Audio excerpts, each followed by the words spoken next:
Ako na!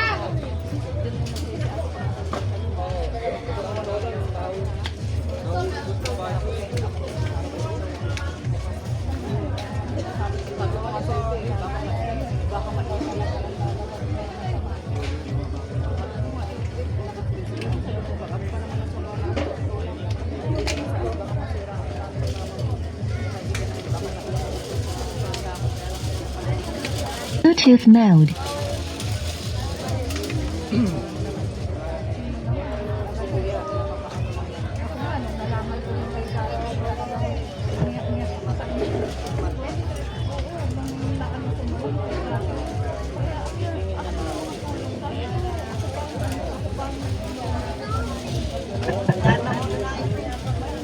Sibuyas na tayo sa bahay.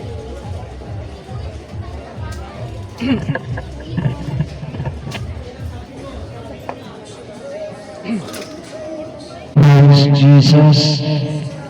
Magandang umaga po sa inyong mga taga-kadiwa. Mapagpalang umaga po sa inyong lahat. Ako po dinako sa inyong harapan ng Panginoon upang ibahagi ang kanyang salita na dapat nating mapakinggan ngayong araw na ito. Ako po'y mananalangin na, Panginoon, salamat po. At ako'y dinako mong muli sa lugar na ito ng Kadiwa. Dalangin po, Panginoon, mamusap ka sa bawat isa sa amin. Kausapin mo kami, Holy Spirit. Ikaw ang mamuna sa amin. Ikaw ang magsalita sa aming harapan. At ang Holy Espiritu na hindi mula sa iyo, ginagapos ko, tinatapon ko pabalik sa hell in Jesus' name. Kinakalagyan ko ang Holy Spirit, ang siya lamang kumilos sa aming kalagitnaan.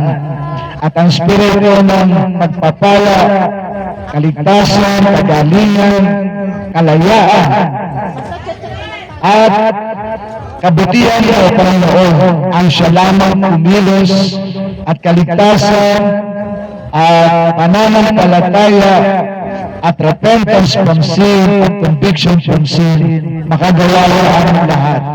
In Jesus' name, amen. Amen.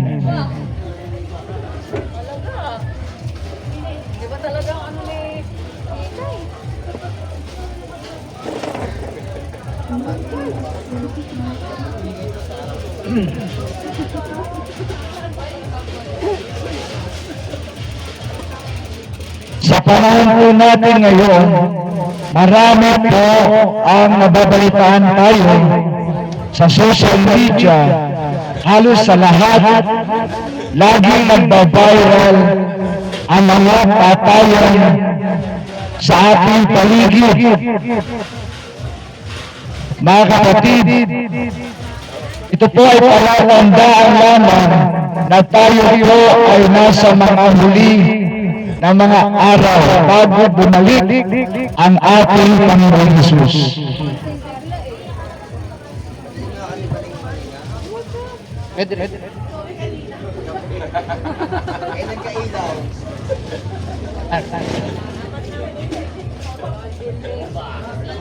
Ang sabi sa Exodus chapter 20, verse 13,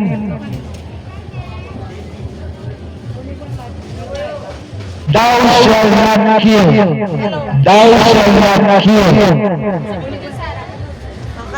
Ang sabi ng salita ng Diyos sa ika-6 na utos ng Diyos, huwag kang papatay.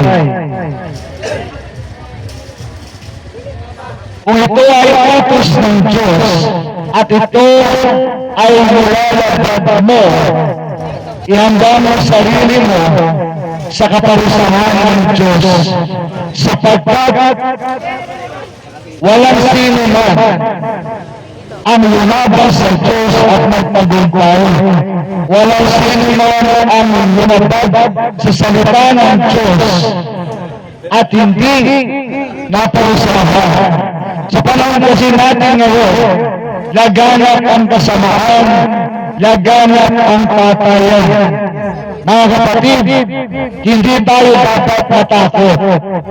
Kapag tayo ay may Kristo sa ating mga puso,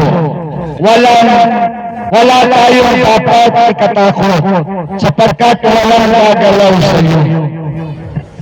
Sapagkat ang Panginoon ay poprotektahan ka at walang masama na sa iyo ay magtatagumpay.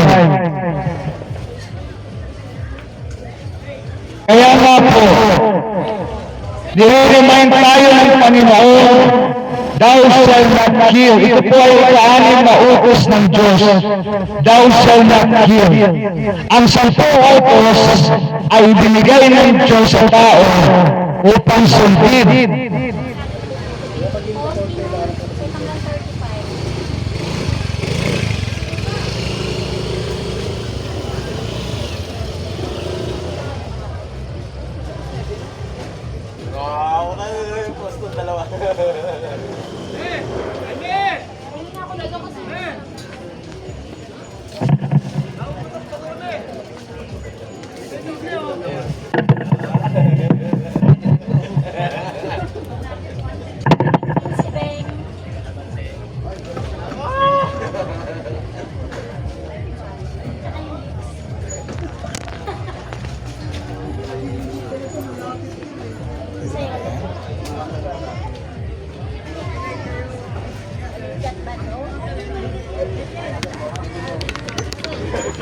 Thank you.